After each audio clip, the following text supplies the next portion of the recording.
तो अपन लोग उसको चले शुरू करते हैं।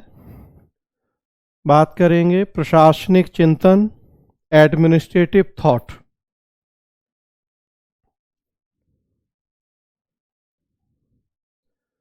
एडमिनिस्ट्रेटिव थॉट यूपीएससी का सिलेबस स्क्रीन पे है आपके सामने। देखिए सिलेबस प्रशासनिक चिंतन या एडमिनिस्ट्रेटिव थॉट नाम है यूनिट का। बहुत सारे थिंकर और उनसे जुड़ी थ्योरीज या उनकी आइडियोलॉजीज की हम बात करेंगे इस यूनिट में। सिलेबस है वैज्ञानिक प्रबंध और वैज्ञानिक प्रबंध आंदोलन, scientific management and scientific management movement. उसके बाद क्लासिकी सिद्धांत या क्लासिकल थ्योरी। फिर है बेवर का नौकरशाही मॉडल, उसकी आलोचना और बेवर पश्चात का विकास, Weber's bureaucratic model, its critic and post Weberian developments. फिर है गतिशील प्रशासन, Mary Parker Follett, dynamic administration, Mary Parker Follett. फिर है मानव संबंध स्कूल, एल्टन मेयो तथा अन्य, human relations school, Elton Mayo and others. कार्यपालिका के कार्य, C.I. Barnard, functions of chief executive, C.I. Barnard. Simon निर्णयन सिद्धांत, साइमन्स डिसीजन मेकिंग थ्योरी। भागीदारी प्रबंध, उसमें McGregor, R. Likert, C. Argyris. Participative management, R. Likert, C. अर्गरिस और D. मैकग्रेगर। तो ये प्रशासनिक चिंतन या एडमिनिस्ट्रेटिव थॉट का सिलेबस है। बहुत सारी थ्योरीज आप देख रहे हैं, कुछ विद्वानों के नाम आप देख रहे हैं यहाँ, कुछ और विद्वान जिनके नाम नहीं देख रहे हैं लेकिन हम पढ़ेंगे, जैसे वैज्ञानिक प्रबंध और वैज्ञानिक प्रबंध आंदोलन, साइंटिफिक मैनेजमेंट थ्योरी। इसमें हम पढ़ेंगे F.W. टेलर।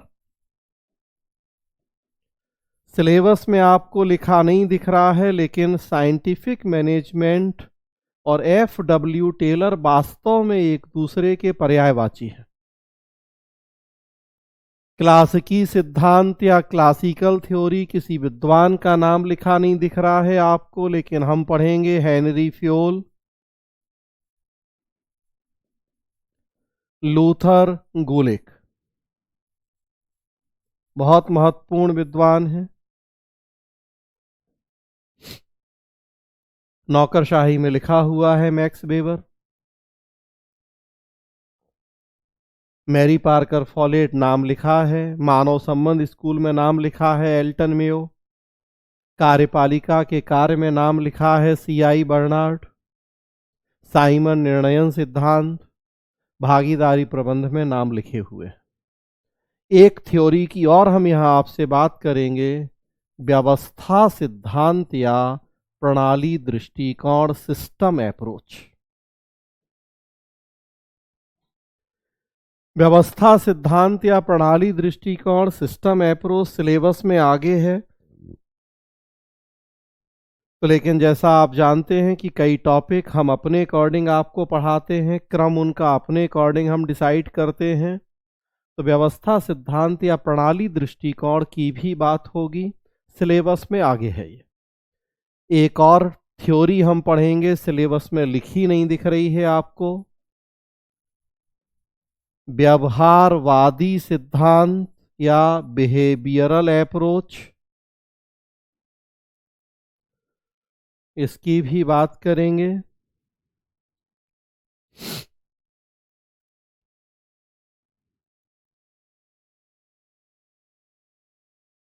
आगे जो पढ़ेंगे, अगली यूनिट पढ़ेंगे हम संगठन के नियम। कई सारे नियम पढ़ने हैं, पद सोपान, आदेश की एकता, नियंत्रण का क्षेत्र, hierarchy, span of control, unity of command वगैरह, वो आप देखेंगे तो जो क्लासिकल थ्योरी है उसका विस्तार होगी वो पूरी यूनिट। मतलब अगली यूनिट में भी यही चलेगा, थिंकर ही।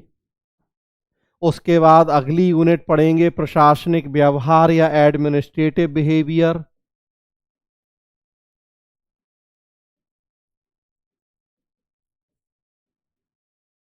वो व्यवहारवादी सिद्धांत का विस्तार होगी। मतलब यही चलेगा थिंकर। तो पूरे जो जनवरी का हम लोगों का अब ये प्रोग्राम रहेगा, बस यही सारी यूनिट्स पढ़ेंगे। मतलब पूरा थिंकर चलेगा। बहुत महत्वपूर्ण सेक्शन, किसी भी विषय का सबसे महत्वपूर्ण सेक्शन होता है थिंकर। तो ये हम बात करेंगे प्रशासनिक चिंतन या एडमिनिस्ट्रेटिव थॉट। आप चाहें तो एक किताब ले सकते हैं, प्रशासनिक चिंतक डॉक्टर सुरेंद्र कटारिया।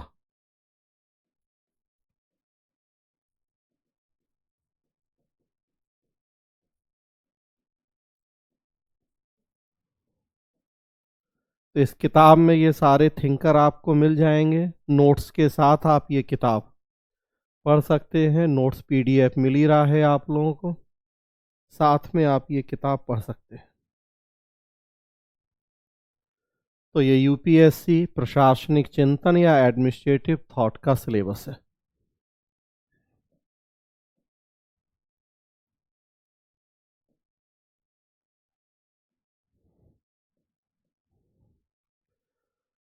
चलिए, UP PCS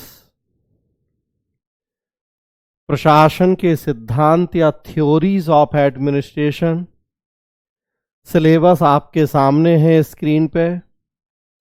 UP PCS second unit प्रशासन के सिद्धांत, थ्योरीज ऑफ एडमिनिस्ट्रेशन का सिलेबस क्या है। तो देखिए, शास्त्रीय सिद्धांत हेनरी फ्योल, लूथर गुलिक तथा अन्य। क्लासिकल थ्योरी, उसमें Henri Fayol, Luther Gulick and others. वैज्ञानिक प्रबंध, टेलर एवं उनके सहयोगी, scientific management, Taylor and his associates. अधिकारी तंत्र का सिद्धांत, मैक्स वेबर और उसके आलोचक। Bureaucratic theory, Max Weber and his critics. मानव संबंध सिद्धांत, एल्टन मेयो और उनके साथी। Human relations theory, Elton Mayo and his colleagues. व्यवस्था दृष्टिकोण, Chester Barnard. Systems approach, Chester Barnard. तो ये यूपी पीसीएस का सिलेबस है। सेकेंड यूनिट प्रशासन के सिद्धांत या थ्योरीज ऑफ एडमिनिस्ट्रेशन। आप देख रहे हैं कि हमें कौन कौन से सिद्धांत और उनसे जुड़े हुए सिद्धांतकार पढ़ने हैं। Henri Fayol, Luther Gulick, F W. Taylor, Max Weber, Elton Mayo, Chester Barnard. इतने विद्वानों की अकॉर्डिंग टू सिलेबस हमें बात करनी है यूपी पीसीएस में। बहुत महत्वपूर्ण यूनिट। हर साल आपको 2-3 प्रश्न या और ज़्यादा प्रश्न इस यूनिट से मिलेंगे यूपी पीसीएस में। बहुत महत्वपूर्ण है।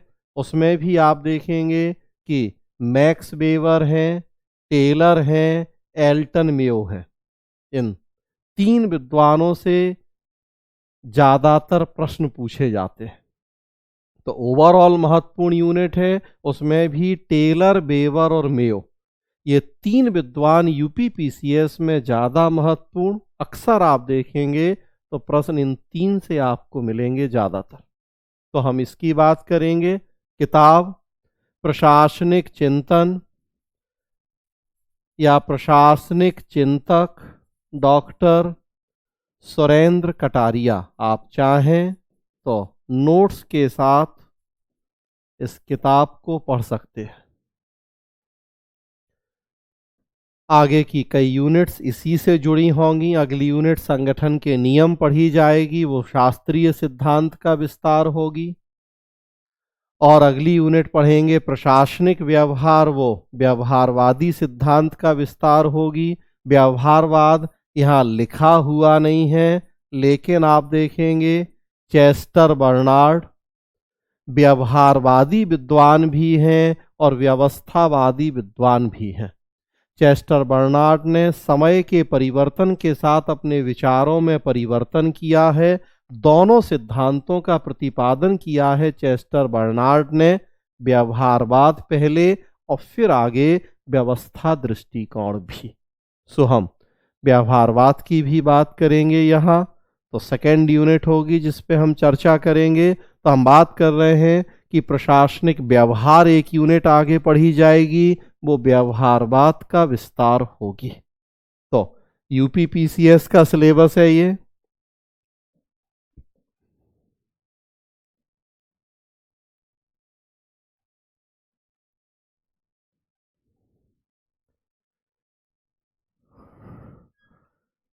चलिए यहाँ देखिए बीपीएससी का सिलेबस।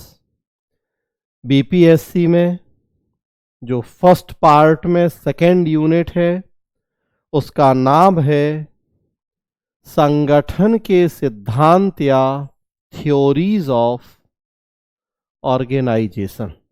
बीपीएससी में फर्स्ट पार्ट में ये सेकेंड यूनिट सिलेबस में है। क्रम मैंने बताया है कि मैं चेंज करूंगा, कई बार मैं अपने अकॉर्डिंग पढ़ाऊंगा। सिलेबस देखिए, वैज्ञानिक प्रबंध, टेलर और उसके साथी, scientific management, Taylor and his associates, नौकरशाही संगठन का सिद्धांत, Weber, bureaucratic theory of organisation, उसमें वेवर, फिर आदर्श संगठन का सिद्धांत, हेनरी फ्योल, लूथर गुलिक तथा अन्य, classical theory of organisations, Henry Fayol, Luther Gulick and other. उसके बाद मानव संगठन संबंधी सिद्धांत, एल्टन माओ और उसके साथी, human relations theory of organisations, Elton Mayo and his colleagues, व्यावहारिक दृष्टिकोण, बिहेवियरल अप्रोच, व्यवस्था दृष्टिकोण, सिस्टम्स अप्रोच, संगठनात्मक प्रभावशीलता, ऑर्गेनाइजेशनल इफेक्टिवनेस। ये सिलेबस है बीपीएससी संगठन के सिद्धांत, थ्योरीज ऑफ ऑर्गेनाइजेशन। इसमें आप देखेंगे कि कुछ विद्वानों के नाम लिखे नहीं दिख रहे हैं, कुछ के नाम दिख रहे हैं, जैसे व्यावहारिक दृष्टिकोण और व्यवस्था दृष्टिकोण, इससे जुड़े हुए महत्वपूर्ण विद्वान हैं चेस्टर बर्नार्ड। उनका नाम लिखा नहीं दिख रहा है आपको यहाँ बीपीएससी के सिलेबस में, लेकिन प्रश्न पूछे जाते हैं व्यावहारिक दृष्टिकोण और व्यवस्था दृष्टिकोण से जुड़े हुए सबसे महत्वपूर्ण विद्वान हैं चेस्टर बर्नार्ड, तो उनकी बात होगी। और बाकी आपके सामने नाम लिखे हुए हैं और विद्वानों के जो यहाँ हमें पढ़ने हैं। एग्जाम के लिहाज से आप देखेंगे टेलर से भी अक्सर प्रश्न पूछे जाते हैं वैज्ञानिक प्रबंध, बेवर से भी प्रश्न पूछे जाते हैं अक्सर, हेनरी फ्योल और मेयो। ये जो चार थिंकर हैं अक्सर इनसे प्रश्न पूछे जाते हैं। हर साल प्रश्न तो मिलेगा ही आपको थ्योरी से। चार थिंकर, टेलर, बेवर, फ्योल और मेयो। तो उस लिहाज से कहा जाए तो इतना छोटा सा सिलेबस है कि चार विद्वान पढ़ लें, टेलर, बेवर, फ्योल, मेयो, तो ये यूनिट तैयार हो जाएगी। दिखने में अब हमें कई सारी चीज़ें दिख रही हैं, उन विद्वानों के नाम, उनकी थ्योरीज, उनसे जुड़े हुए जो भी टॉपिक हैं। तो इस यूनिट की हम बात करेंगे। आप चाहें तो प्रशासनिक चिंतक, administrative thinkers, doctor Suren Kataria. Notes के साथ उस किताब को पढ़ सकते हैं। ये सारे थिंकर आपको उसमें मिलेंगे। अगली यूनिट संगठन के नियम हम पढ़ेंगे, जो कि आदर्श संगठन सिद्धांत या क्लासिकल थ्योरी का विस्तार होगी। उसके बाद प्रशासनिक व्यवहार पढ़ेंगे, एडमिनिस्ट्रेटिव बिहेवियर, जो कि व्यावहारिक दृष्टिकोण का विस्तार होगी। कहने का मतलब कि ये यूनिट आगे की और 2 यूनिट इसी से जुड़ी होंगी, बहुत महत्वपूर्ण यूनिट होंगी। तो इसी पे हम आपसे बात शुरू करने जा रहे हैं।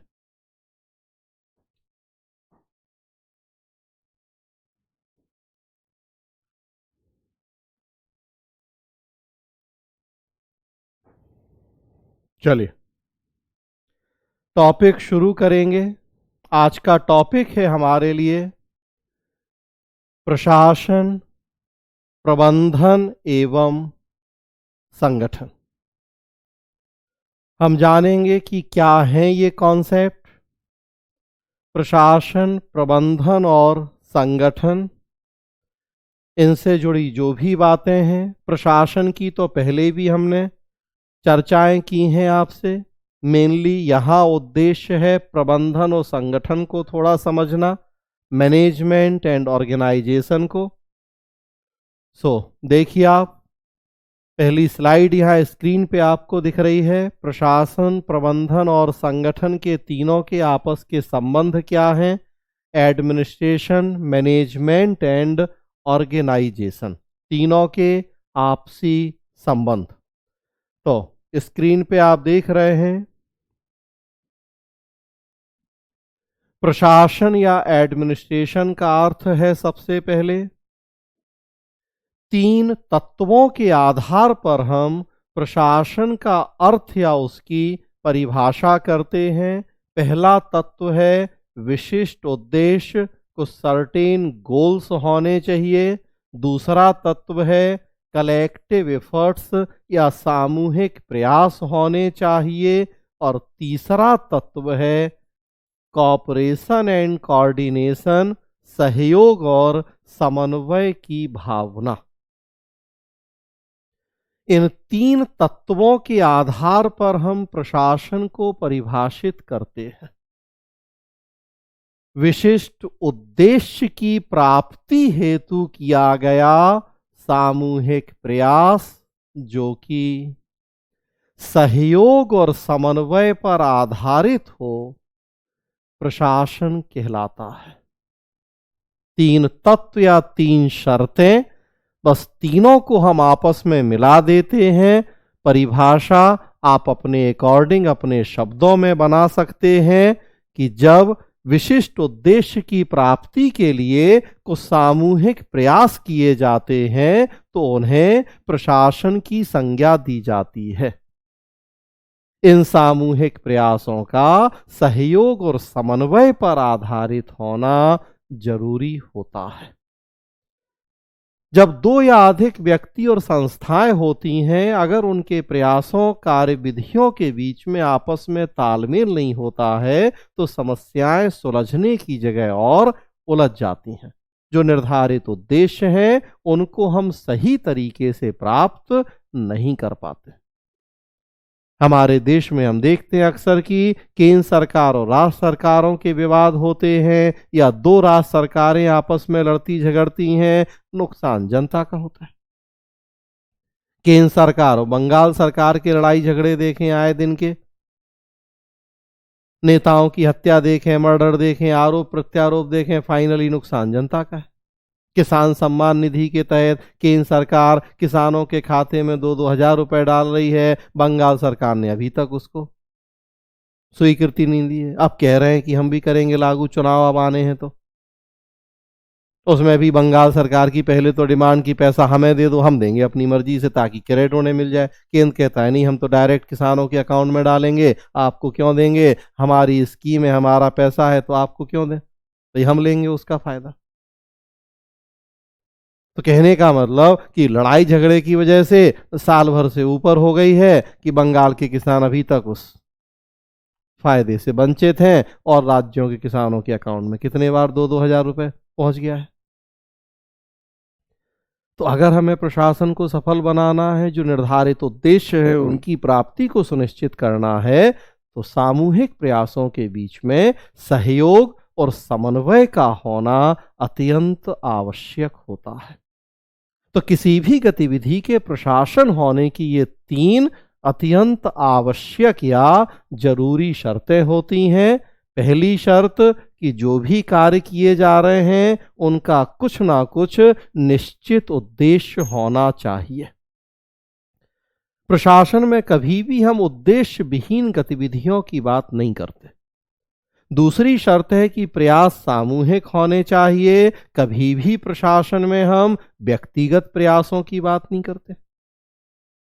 और तीसरी शर्त है कि जब 2 या अधिक व्यक्ति और संस्थाएं हैं तो उनके बीच में आपस में तालमेल भी जरूरी है। हम अगर एग्जाम्पल देखें तो हम कहते हैं हेल्थ एडमिनिस्ट्रेशन या चिकित्सा प्रशासन, हम कहते हैं एजुकेशन या शिक्षा प्रशासन, एडुकेशन बेसिकली अब कहा जाने लगा है, तो शिक्षा प्रशासन। तो देखिए आप, अगर हम इनको प्रशासन कहते हैं, हमें इनमें प्रशासन के तीनों तत्वों के दर्शन होते हैं। चिकित्सा प्रशासन का निश्चित उद्देश्य है लोगों के स्वास्थ्य की देखभाल। शिक्षा प्रशासन का भी निश्चित उद्देश्य है शिक्षा साक्षरता का विकास। दोनों में बहुत सारे व्यक्ति और संस्थाएं शामिल हैं और बिना तालमेल के हमने कहा कि कभी भी अपने उद्देश्यों की प्राप्ति को सुनिश्चित नहीं कर सकते। विशिष्ट उद्देश्य 2 तरह के होते हैं। एक लोकहित या जनहित को सुनिश्चित करना और दूसरा निजी हित या लाभ को सुनिश्चित करना। शिक्षा, स्वास्थ्य, रोजगार, कृषि, उद्योग ये तो हैं ही, लेकिन अगर उनका भी हम मूल देखें, मूलतः व्यक्ति बस 2 ही वजहों से काम करता है, या अपने पर्सनल प्रॉफिट के लिए, अपने स्वार्थ के लिए काम करता है, और या सामने वाले के समाज के हित के लिए काम करता है। जो प्राइवेट इंस्टीट्यूशंस हैं वो अपने लाभ, फायदे, स्वार्थ के लिए काम कर रहे हैं, रिलायंस, अंबानी, अडानी जो भी, और जो सरकार है, सरकार में बैठे लोग, डिपार्टमेंट्स हैं, वो जनता के हित के लिए काम कर रहे हैं। तो मूलतः 2 ही पर्पज हैं, या अपना हित या समाज का हित। जब सामूहिक प्रयासों का विशिष्ट उद्देश्य लोकहित या जनहित होता है तो उसे हम लोक प्रशासन कहते हैं। और जब सामूहिक प्रयासों का विशिष्ट उद्देश्य निजी हित या लाभ कमाना होता है तो उसे निजी प्रशासन की संज्ञा दी जाती हैं दोनों प्रशासन, बस दोनों के निश्चित या विशिष्ट उद्देश्य अलग अलग होते हैं। चिकित्सा प्रशासन में एक गवर्नमेंट हॉस्पिटल, एक प्राइवेट हॉस्पिटल, उसी तरह से शिक्षा में एक गवर्नमेंट स्कूल, एक प्राइवेट, और अंतर यही है। जो गवर्नमेंट स्कूल हैं, कॉलेज हैं, हॉस्पिटल हैं, वो जनता के हित के लिए काम कर रहे हैं, या 100% फ्री सर्विस दे रहे हैं, या बहुत नाम मात्र का एक टोकन बस फी लेते हैं 10-5 रुपए और इलाज करते हैं लोगों का। और प्राइवेट स्कूल में, कॉलेजेस में, अस्पतालों में लाखों रुपए पैसा लगता है, फी लगती है, तब जाके वो पर्पज होता है शिक्षा का या स्वास्थ्य का। जो भी है दोनों प्रशासन, लेकिन एक प्राइवेट और दूसरा पब्लिक। यहाँ जो बात हमें ध्यान रखनी है कि प्रशासन या संगठन के हम जो सिद्धांत पढ़ने जा रहे हैं, ज्यादातर सिद्धांतों का प्रतिपादन निजी प्रशासन के क्षेत्र में हुआ है। एक पहली और महत्वपूर्ण बात जो आप याद रखेंगे, टेलर का वैज्ञानिक प्रबंध, फ्योल का आदर्श संगठन सिद्धांत, मेयो का मानव संबंध सिद्धांत। जो सिद्धांत हम पढ़ने जा रहे हैं, ज्यादातर सिद्धांतों का प्रतिपादन प्राइवेट एडमिनिस्ट्रेशन में हुआ है।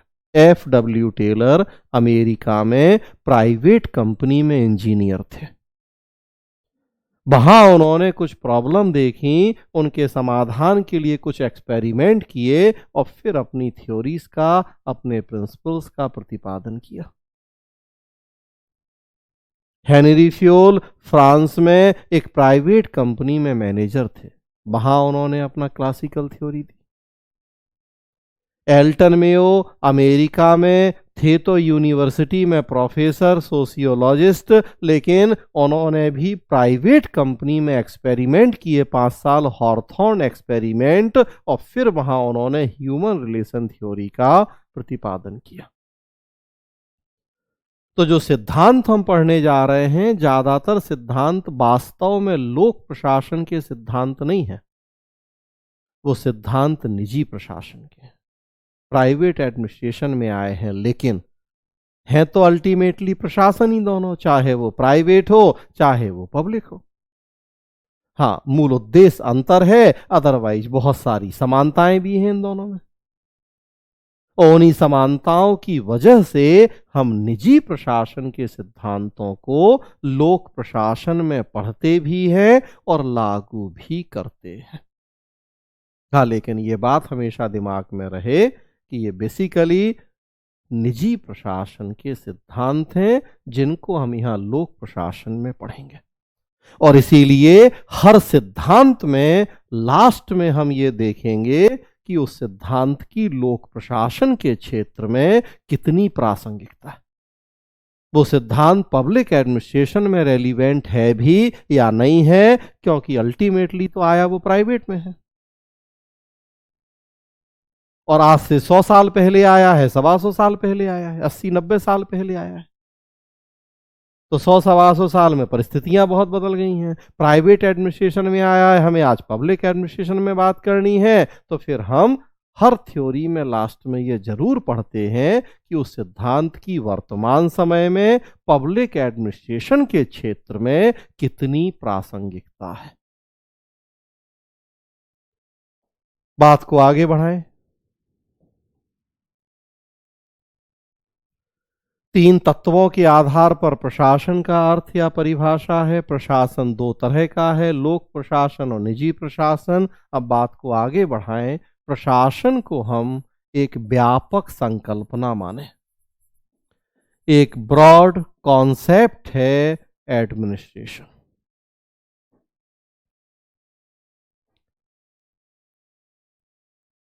प्रशासन का निर्माण 2 तत्वों से मिलकर हुआ है। एक, प्रशासन का संरचनात्मक पहलू है, स्ट्रक्चरल एस्पेक्ट, और दूसरा प्रशासन का कार्यात्मक पहलू है, फंक्शनल एस्पेक्ट। चिकित्सा प्रशासन, हेल्थ एडमिनिस्ट्रेशन, तो आप देखिए उस हेल्थ एडमिनिस्ट्रेशन में एक हमें स्ट्रक्चर मिलेगा या संरचना, स्वास्थ्य मंत्रालय, बहुत सारे हॉस्पिटल्स या और रिसर्च सेंटर्स वगैरह, तो स्ट्रक्चर है, फिजिकल स्ट्रक्चर। और दूसरा आप देखें उस स्ट्रक्चर के तहत संपन्न होने वाले कार्य हैं। हेल्थ मिनिस्ट्री में मंत्री, सेक्रेटरी से लेके बहुत सारे लोग काम कर रहे हैं, और काम कर रहे हैं, उनकी काम करने की एक स्टाइल है, तरीका है, मतलब एक स्ट्रक्चरल एस्पेक्ट है और दूसरा फंक्शनल एस्पेक्ट है। प्रशासन के उद्देश्यों को प्राप्त करना है तो एक हमें भौतिक या आंतरिक ढांचा भी खड़ा करना है, और उसमें बहुत सारे लोगों को रखना है जिनके द्वारा फिर उन उद्देश्यों की प्राप्ति के लिए प्रयास किया जाएगा, मतलब उनके काम करने के तरीके। तो किसी भी प्रशासन का निर्माण इन 2 तत्वों से मिलकर होता है, स्ट्रक्चर एंड फंक्शन। ध्यान रखना है आपको कि प्रशासन का जो स्ट्रक्चरल एस्पेक्ट या संरचनात्मक पहलू है, उसे हम संगठन या ऑर्गेनाइजेशन कहते हैं। चिकित्सा प्रशासन और जो स्वास्थ्य मंत्रालय है वो हो गया एक संगठन या ऑर्गेनाइजेशन, और उसके अंतर्गत जो कार्य संपन्न हो रहे हैं उन्हें हम प्रबंध या मैनेजमेंट की संज्ञा देते हैं। कोरोना प्रबंधन, कोरोना मैनेजमेंट या वैक्सीनेशन मैनेजमेंट की, सबको वैक्सीन लगानी है, 140 करोड़ आबादी है और जब तक वैक्सीनेशन होगा तब तक और 10 करोड़ बढ़ जाएंगे, हम 2-5 करोड़ तो बढ़ ही जाएंगे होते होते। अब इतनी बड़ी आबादी को वैक्सीन लगानी है, पैसा नहीं है, कितने बड़े पैमाने पर खर्च है, अनुमान है कि लगभग 7 लाख करोड़ का खर्च है अगर सबको फ्री में वैक्सीन लगाने जाए तो। कम से कम और ज़्यादा भाई 2,500 या 3,000 की वैक्सीन मानी जा रही हैं। अब हमारे देश में भले कोविशील्ड या कोवैक्सीन थोड़ा कम कीमत में मिल जाए, अदरवाइज फाइजर और मॉडर्ना की जो वैक्सीन है तो 2 डोज की कीमत लगभग 2,500 से 3,000 रुपये।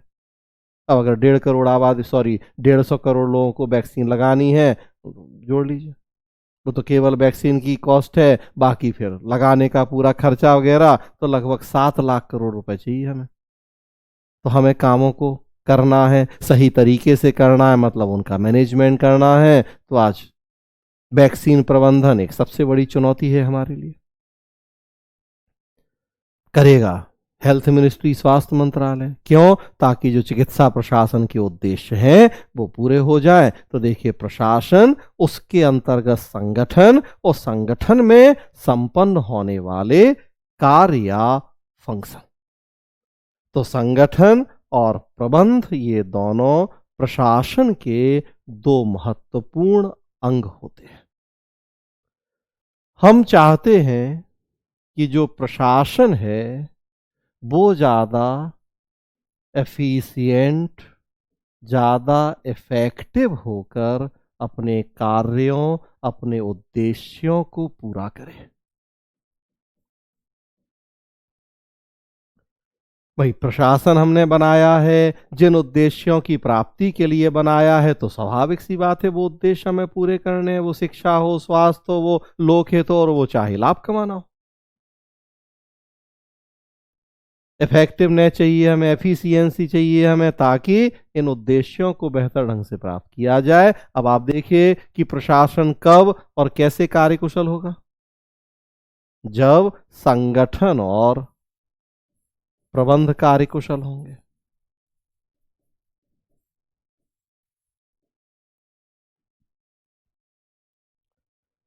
शरीर का निर्माण जिन अंगों, जिन अंग तंत्रों से मिलकर होता है, अगर वो अंग और अंग तंत्र हेल्दी हैं, स्वस्थ हैं, तब हमारा शरीर हेल्दी है, स्वस्थ है, अदरवाइज नहीं।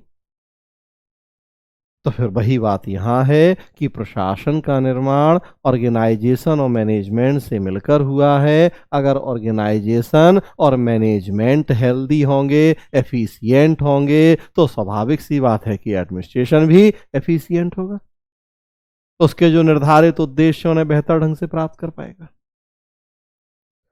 कैसे? अब ये हमारे सामने चुनौती है कि कैसे संगठन और प्रबंध की कार्यकुशलता, एफिशिएंसी को सुनिश्चित किया जाए। कैसे करेंगे हम ये काम? करना है हमें ये काम ताकि प्रशासन अपने निर्धारित उद्देश्यों को ज्यादा बेहतर ढंग से प्राप्त करे। कैसे हम संगठन और प्रबंधन को कार्यकुशल बनाएं, ये एक चुनौती है हमारे सामने। प्रशासन से जुड़े बहुत सारे जो स्कॉलर हैं, थिंकर हैं, उनके सामने थी ये चुनौती। संगठनात्मक प्रभावशीलता, प्रशासनिक प्रभावशीलता। अब उन सारे विद्वानों ने रिसर्च शुरू की, स्टडी की, एक्सपेरिमेंट किए, जिसको जो तरीका ठीक लगा। अपनी उस रिसर्च, अपने उन एक्सपेरिमेंट्स के आधार पे उन विद्वानों ने अपने अपने विचारों का प्रतिपादन किया। भाई हम राय मांगे किसी से, बताओ कैसे कोरोना से निपटा जाए, क्या करें। किसी ने कहा काढ़ा पी लो, किसी ने कहा घर में बंद रहो, किसी ने कहा कुछ और। सब अपनी अपने अनुभवों के आधार पर अपनी राय दे रहा है। तो यहां प्रशासन के विद्वानों से हम राय मांग रहे हैं, बताओ क्या करें कि प्रशासन कार्यकुशल हो जाए। किसी ने कहा वैज्ञानिक विधियों का प्रयोग कर लो तो हो जाएगा प्रशासन कार्यकुशल। किसी ने कहा कि काम करने के तरीके बदलो। किसी ने कहा जो संगठन में लोग काम कर रहे हैं उनके प्रति मानवीयता दिखाओ, उनकी भावनाओं का ख्याल रखो। तब हर विद्वान अपने अकॉर्डिंग राय, अपने विचार दे रहा है। विद्वानों के जो विचार हैं उन्हीं को हम सिद्धांत या थ्योरीज की संज्ञा देते हैं। तो दूसरी बात कि जो हम सिद्धांत पढ़ने जा रहे हैं उन सिद्धांतों का प्रतिपादन क्यों किया गया है, पर्पस क्या है सिद्धांतों का। मूल उद्देश्य सारे सिद्धांतों का एक ही है और वो है प्रशासन की कार्यकुशलता, efficiency and effectiveness of administration. और उसके लिए हमें जो काम करना है वो संगठन और प्रबंधन को कार्यकुशल बनाना, क्योंकि इन्हीं से मिलकर प्रशासन बना है।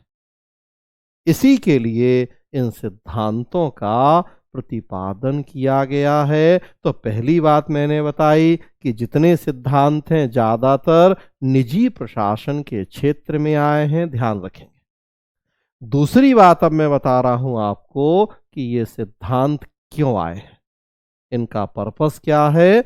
उद्देश्य संगठन और प्रशासन को कार्यकुशल बनाना। तो याद रखिए, हम इन सिद्धांतों को प्रशासन के सिद्धांत भी कहते हैं, इन्हें संगठन के सिद्धांत भी कहा गया है और इन्हीं को प्रबंध के सिद्धांत की संज्ञा भी दी गई है। तो अब कंफ्यूज नहीं होना है, कहीं आपको लिखा मिल जाए प्रशासन के सिद्धांत, कहीं लिखा रहेगा संगठन के सिद्धांत। अब आपको अरे ये तो अलग अलग चीजें, क्या है ये कॉमन है। क्यों, वो सारी पिक्चर आपके सामने है कि वो संगठन के सिद्धांत हैं, वो प्रबंधन के सिद्धांत हैं।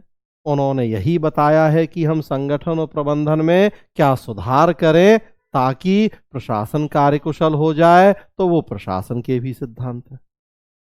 अब कोई कह देता है, कोई थिंकर, कोई स्कॉलर, कोई राइटर किताब में कोई कह देता है प्रशासन के सिद्धांत, कोई कह देता है प्रबंधन के सिद्धांत और कोई संगठन के। मार्केट में आप जाएंगे, अलग अलग किताबें दुकान पे देखेंगे। सुरेन कटारिया की किताब का नाम हमने आपको बताया, प्रशासनिक चिंतक। जियाउद्दीन खान की एक किताब आती है, उसका नाम है संगठनात्मक विचारधाराएं हैं वही सब, वो संगठनात्मक विचारधारा कहते हैं उसको। जीएस सुधा की एक किताब आती है, उसका नाम है प्रबंध चिंतन का इतिहास, बातें सब वही है, वो प्रबंध चिंतन कहती हैं उसे। तो कोई कह रहा है प्रशासन के सिद्धांत, कोई कह रहा है संगठन के सिद्धांत, कोई प्रबंध के सिद्धांत, बात लेकिन एक ही है। टेलर, बेवर, फ्योल, गुलेक या scientific management, bureaucracy, classical theory, human relation theory, वो सब।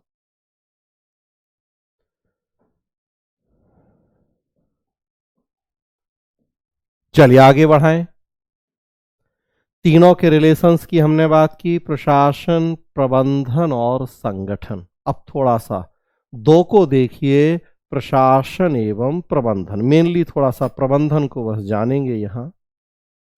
तो प्रशासन एवं प्रबंधन, अभी तीनों की हम एक साथ बात कर रहे थे, अब यहां दो की बात करेंगे थोड़ा सा, प्रशासन और प्रबंधन, और तब फिर हम संगठन की अलग से फिर बात करेंगे। प्रशासन की ऑलरेडी हम बात डिटेल कर चुके हैं पहले ही, मेनली थोड़ा सा यहां हमें प्रबंधन को जानना है। तो प्रशासन एवं प्रबंधन लिखा है, देखिए यहां कि प्रशासन और प्रबंधन के आपसी संबंधों के निर्धारण के संदर्भ में तीन दृष्टिकोण प्रचलित हैं।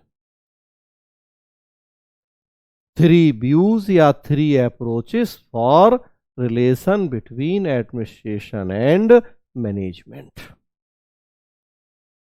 क्या 3 दृष्टिकोण? कुछ विद्वान हैं जिनका मानना है कि प्रशासन व्यापक है और प्रबंध संकुचित है, या प्रबंध प्रशासन का हिस्सा है। अभी हमने आपसे देखिए इसी अप्रोच की बात की, जिसमें हमने कहा कि प्रशासन व्यापक अवधारणा, उसके 2 पार्ट, संगठन और प्रबंध।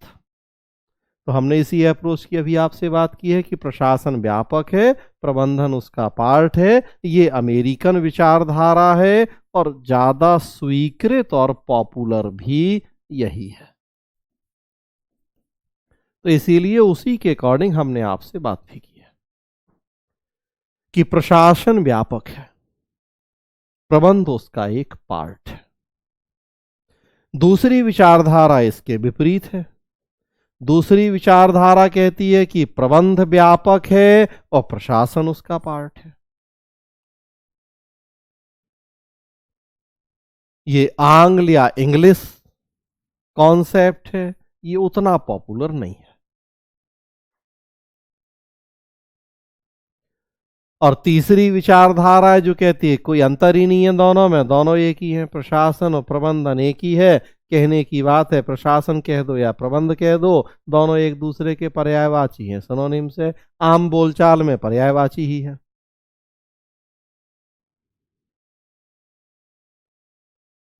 जो अंतर है वो मेन अंतर तो हमने ऑलरेडी बता ही दिया आपको कि प्रशासन व्यापक है, उसकी संरचना को संगठन और उसके कार्यों को प्रबंध कहा जाता है। वो सबसे पॉपुलर कॉन्सेप्ट था, हमने उसी के अकॉर्डिंग आपसे बात की है और वो अमेरिकन कॉन्सेप्ट है। जैसा हम देखते हैं कि पब्लिक एडमिनिस्ट्रेशन का जन्म और पब्लिक एडमिनिस्ट्रेशन का ज्यादातर विकास अमेरिका में ही हुआ है, तो स्वाभाविक सी बात है कि वो अमेरिकन कॉन्सेप्ट ही ज्यादा पॉपुलर है, ज्यादा स्वीकृत है। प्रबंध व्यापक है, प्रशासन संकुचित है, तो उनका उल्टा कहना है कि अल्टीमेटली हम कुछ भी करते हैं तो वो प्रबंध ही करते हैं, चीजों को मैनेज करते हैं, प्रशासन करना उसी का पार्ट हो जाता है।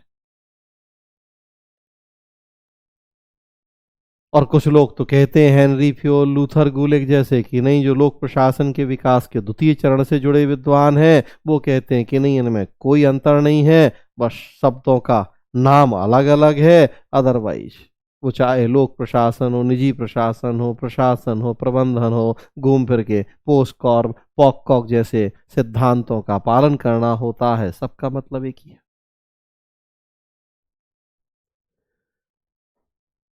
और देखिए आप उसी जो प्रशासन प्रबंधन के आपसी संबंध हैं उनसे जुड़े विवादों का हल करने के लिए कुछ लोगों ने एक नया अप्रोच दे दी है कि प्रबंधन को 2 पार्ट में डिवाइड कर दिया है इस विवाद का हल करने के लिए। प्रबंधन के 2 पार्ट कर दिए, एक प्रशासकीय प्रबंधन और ये 2 नंबर क्रियात्मक प्रबंधन, एडमिनिस्ट्रेटिव मैनेजमेंट और फंक्शनल मैनेजमेंट।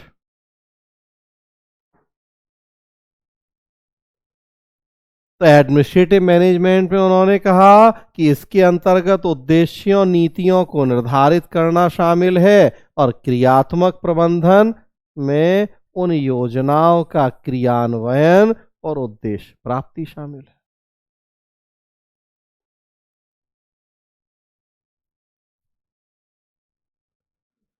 तो अपनी ही बात मनमानी है कि नहीं प्रबंधन ही सर्वोच्च है, तो भाई कोई बात नहीं है। कहते हैं प्रबंधन के 2 पार्ट हैं, एक एडमिनिस्ट्रेटिव और दूसरा एग्जीक्यूटिव। जो एडमिनिस्ट्रेटिव है वो नीतियां बनाता है, जो एग्जीक्यूटिव है वो उन नीतियों को लागू करता है। बेसिकली प्रशासन और प्रबंधन में एक अंतर ये भी किया जाता है जो जस्ट हम आगे देखेंगे कि प्रशासन का काम है पॉलिसी मेकिंग और मैनेजमेंट का काम है पॉलिसी इंप्लीमेंटेशन।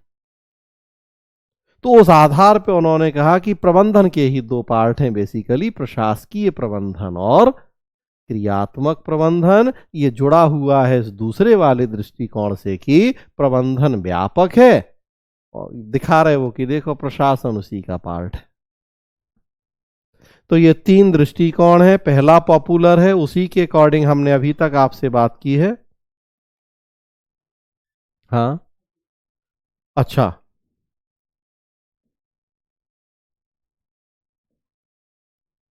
हम्म।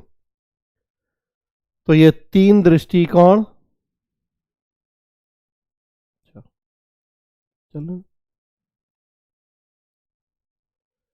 प्रशासन व्यापक, प्रबंध सम्मिलित, उसके अंदर पहला।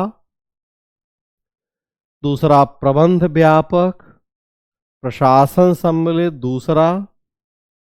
दोनों एक ही, कोई बेसिक डिफरेंस नहीं। तीसरा, जैसा मैंने बताया कि पॉपुलर है इसमें पहला वाला।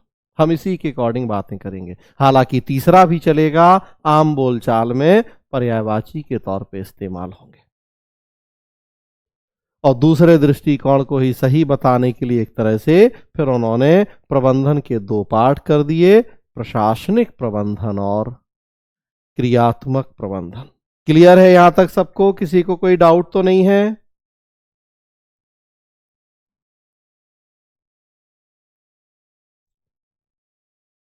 कोई कुछ पूछना तो नहीं चाहता है तो पूछ सकता है।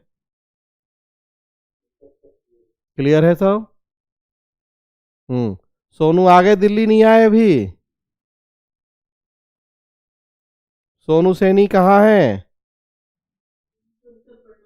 हाँ, दिल्ली आ गए आप? हाँ, क्योंकि आपका नाम दूरदर्शन में चला गया है, आपका नाम और मोबाइल नंबर। हाँ, कल 11 बजे एकदम बढ़िया से तैयार होके, फॉर्मल ड्रेस पहन के कोचिंग आ जाना है। दूरदर्शन की गाड़ी आएगी, आप 5 लोगों को लेके जाएगी। बड़ा महत्वपूर्ण प्रोग्राम है। स्टार्टअप इंडिया पे डिस्कशन है, तो आप उसको थोड़ा तैयार कर लीजिएगा। स्टार्टअप इंडिया क्या है, कब शुरू हुआ, क्यों शुरू हुआ, देश के प्रमुख स्टार्टअप कौन कौन से हैं, क्या चैलेंजेस हैं स्टार्टअप्स के सामने, क्या फ्यूचर एस्पेक्ट्स हैं, किन और फील्ड्स में हम स्टार्टअप शुरू कर सकते हैं, कुछ इस तरह के इनोवेटिव आइडियाज। थोड़ा सा इसको देख लीजिएगा। और फॉर्मल ड्रेस में कल 11 बजे तक आ जाइएगा कोचिंग। अगले हफ्ते है फिर उस पर स्पेस टेक्नोलॉजी और स्पेस साइंस पे अगले हफ्ते है दूरदर्शन में डिस्कशन। और फिर उसके 2 दिन बाद प्रधानमंत्री का संबोधन है। प्रधानमंत्री संबोधन क्या कहें, स्टार्टअप इंडिया पे ही 16 तारीख को संभवतः कॉन्क्लेव है स्टार्टअप का, तो उसी के लिए हो रहे हैं ये सारे काम, डिबेट्स हो रहे हैं।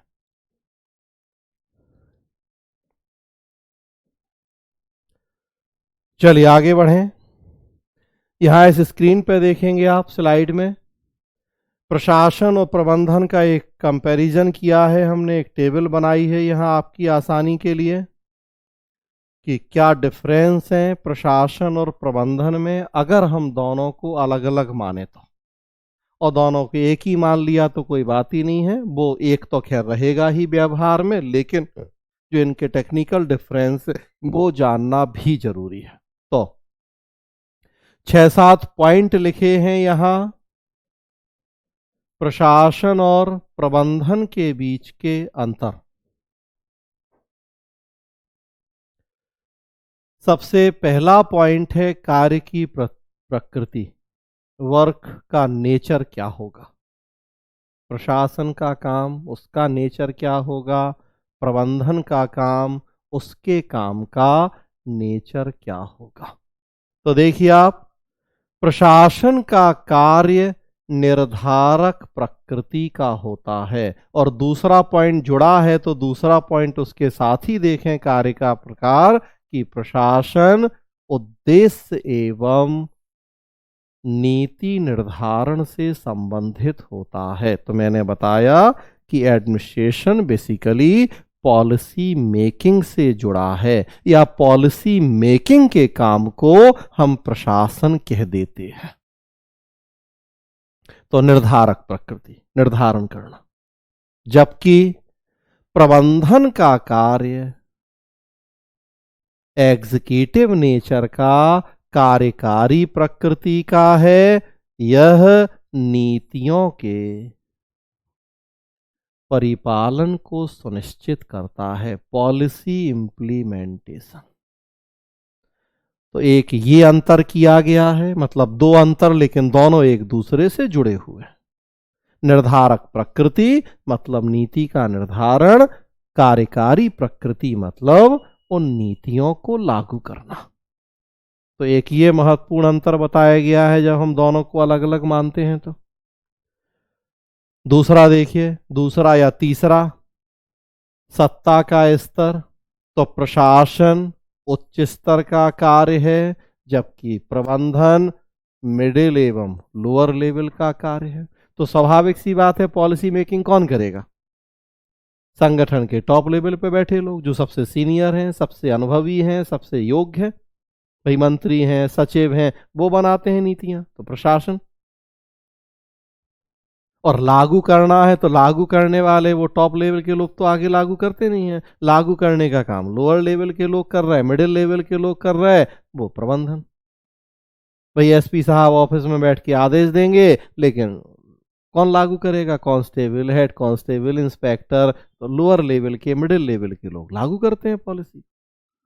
तो वो प्रबंधन। तो प्रशासन को उच्च स्तर का कार्य कह दिया गया है, प्रबंधन को मध्य निम्न स्तर का। लेकिन ध्यान रखिए फिर कि हम किस अप्रोच के अकॉर्डिंग बात कर रहे हैं। फर्स्ट अमेरिकन अप्रोच, कि प्रशासन व्यापक है और प्रबंधन संकुचित। दूसरी अप्रोच वाले तो डंडा लेके खड़े हो जाएंगे, अरे हमें निम्न कैसे बता रहे हैं आप, प्रबंधन व्यापक है। तो हम फर्स्ट अप्रोच, चूंकि हमने कहा वही पॉपुलर है, वही एक्सेप्टेबल है, तो उसी के अकॉर्डिंग फिर ये बातें हो रही। अगला देखिए, प्रभाव। तो प्रशासनिक निर्णय मुख्यतः जनमत एवं अन्य बाह्य शक्तियों से प्रभावित होते हैं, जबकि प्रबंधकीय निर्णय संगठन के उद्देश्य एवं नीतियों से प्रभावित होते हैं। प्रशासनिक निर्णय, और प्रशासनिक निर्णय क्या? Policy making. तो कैसी नीतियां बनेंगी, नहीं बनेंगी, नीतियों के प्रावधान क्या होंगे, उसमें उन्हें देखना है जनता का मत क्या है। किसान आंदोलन कर रहा है, एमएसपी बाध्यकारी हो कि नहीं हो, कानूनन हो कि नहीं हो, उन्हें देखना है पॉलिसी मेकर को वो चीजें। बाहर के दुनिया भर के प्रेशर हैं, वो झेलना है उन्हें। वो प्रेशर ग्रुप्स के प्रेशर हों, वो अपोजिशन के प्रेशर हों, वो और दूसरों के, उन सबको ध्यान में रखते हुए नीतियां बननी है। लेकिन जो एक बार नीति बन गई, प्रबंधन का काम तो लागू करना है। तब उसे तो अपने जो संगठन के आंतरिक मामले हैं, संगठन के उद्देश्य क्या है, नीतियां क्या है, उन्हें तो बस वो देखना है और लागू करना है। तो जो भी नीति बनेगी, प्रबंधन का काम है चुपचाप ईमानदारी से, पूरे डेडिकेशन और कमिटमेंट से उन नीतियों को लागू करना। हाँ, बाहरी दबावों को झेलना वो पॉलिसी मेकर्स का काम है। वो उन नीतियों को, दबावों को झेलें, लोगों की राय जानें, जनता का मत क्या है वो देखें, उसके अकॉर्डिंग नीति बना के दे दें, ये तो चुपचाप उसको लागू करेंगे। अगला मुख्य कार्य, इसमें योजना निर्माण, नियंत्रण के कार्य सम्मिलित हैं। तो बात फिर वही हो गई, योजना निर्माण, कि अब जब नीति आपने बनाई है तो वो नीति कैसे लागू होगी, उसकी पूरी प्लानिंग भी करके दोगे आप। सही ढंग से नीति लागू हो रही कि नहीं हो रही है तो कंट्रोल करोगे आप। और इनका काम क्या है अब, कि उसके अंतर्गत डायरेक्शन, आयोजन मतलब ऑर्गेनाइजिंग, इस तरह के काम। भाई वो बताएंगे कि कैसे क्रियान्वयन करना है, पूरा प्लान बना के दे देंगे। अब उस प्लान के दायरे में रहते हुए, सीमाओं में रहते हुए क्रियान्वयन या नहीं करना है, तब उस क्रियान्वयन के लिए उच्च अधिकारी अपने अधीनस्थों को डायरेक्शन देगा कि ऐसे ऐसे ये काम करके लाना। एक संगठन का निर्माण होगा, जो हम बात कर रहे हैं कि एक संरचना बनाई जाएगी, भौतिक या आंतरिक संरचना, और फिर वहां उच्च अधिकारियों द्वारा नीचे वालों को डायरेक्शन दिए जाएंगे, वो उन कामों को संपन्न करेंगे। इसमें हमें वैचारिक मानवीय कौशल चाहिए, भाई पॉलिसी मेकिंग का काम है। खुद अगर उतना दिमाग नहीं होगा, कहां से एक अच्छी नीति बनाएंगे आप।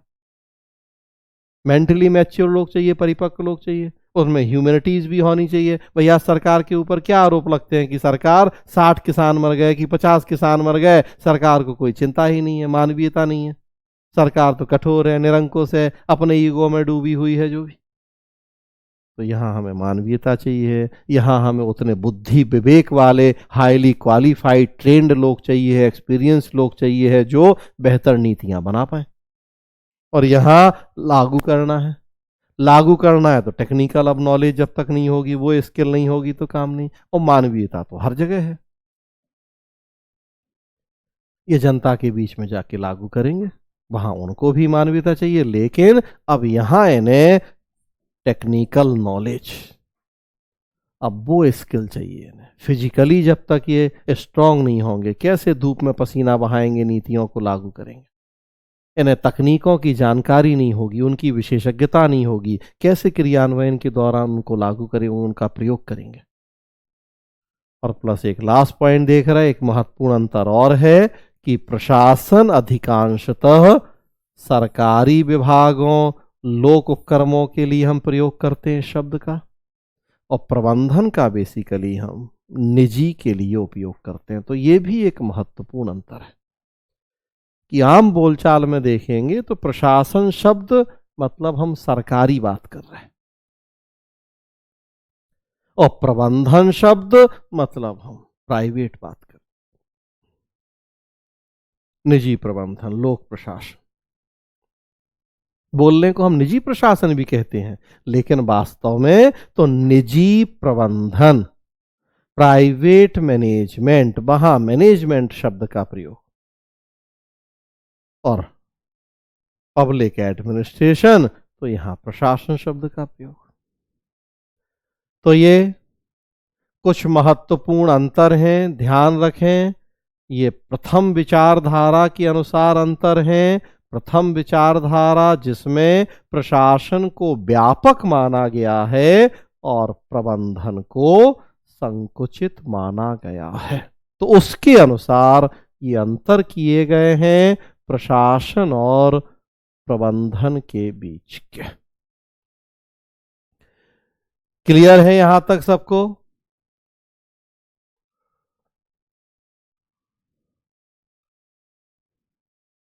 कोई डाउट, कोई दिक्कत है तो पूछिए। अच्छा, सबको सब कुछ क्लियर है?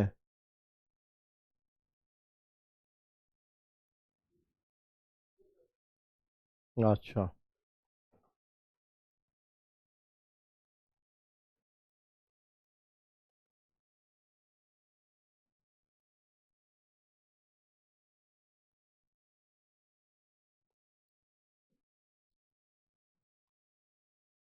तो अभी तक हमने आपसे बात की है,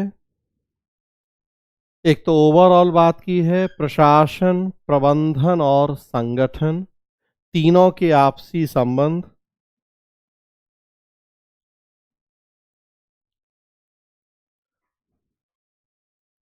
और तब फिर उसके बाद हमने आपसे बात की है प्रशासन और प्रबंधन के संबंधों के बारे में दृष्टिकोण, कि इनको एक माने या अलग माने। अलग माने तो किसे बड़ा माने और किसे छोटा, कौन व्यापक और कौन संकुचित। फाइनली हम देख रहे हैं कि एक भी माना जाता है, आम बोलचाल में तो एक ही हम प्रयोग कर लेते हैं, और अदरवाइज अगर हम इनको अलग अलग मानते भी हैं तो प्रशासन को व्यापक माना गया है और प्रबंधन को संकुचित माना गया है। प्रशासन को बेसिकली हमने पॉलिसी मेकिंग से जोड़ा है, और प्रबंधन को बेसिकली हमने इम्प्लीमेंटेशन से जोड़ा है। एक और जो महत्वपूर्ण अंतर हम यहाँ देख रहे हैं कि प्रशासन तो हम सरकारी विभागों की बात करते हैं, तो प्रशासन और प्रबंधन तो इसमें हम निजी की बात करते हैं। तो यहाँ तक चर्चा की है, मुझे लग रहा है आज क्लास में यहीं रोकूं, क्योंकि अब अगला टॉपिक है संगठन या ऑर्गेनाइजेशन, और इसे फिर हम कल बात करेंगे। कल यही चलेगा, क्योंकि फिर संगठन या ऑर्गेनाइजेशन तो है इसी का पार्ट, लेकिन अब एक नया टॉपिक होगा, तो इसे फिर आज हम रोक रहे हैं, कल बढ़ाएंगे आगे।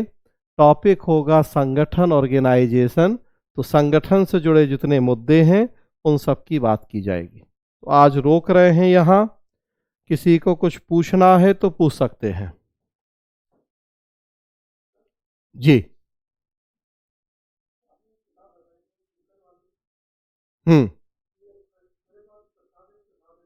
ठीक है, उसको पढ़िए, उसको पढ़िए। प्रसाद प्रसाद बस ये है कि चूंकि मेनली इंग्लिश में लिखी गई है, ट्रांसलेशन हिंदी में है, तो लैंग्वेज थोड़ा सा टफ है, अदरवाइज अच्छी किताब है। सुरेंद्र कटारिया की किताब हिंदी में लिखी गई है तो लैंग्वेज आसान है। तो मैं आपको ऐसी किताबें बताता हूँ प्रिफर, चूंकि आप लोग सब हिंदी वाले ज़्यादातर लोग हैं, एक दो लोग हैं इंग्लिश वाले, प्रतीक हैं और वो तो इसलिए मैं ऐसी किताब बताता हूँ जो हिंदी में लिखी गई है मूल रूप से, जिसकी लैंग्वेज आसान है। अदरवाइज प्रसाद प्रसाद बहुत अच्छी किताब है, बस थोड़ा सा लैंग्वेज टफ है उसकी। जी जी। और कुछ?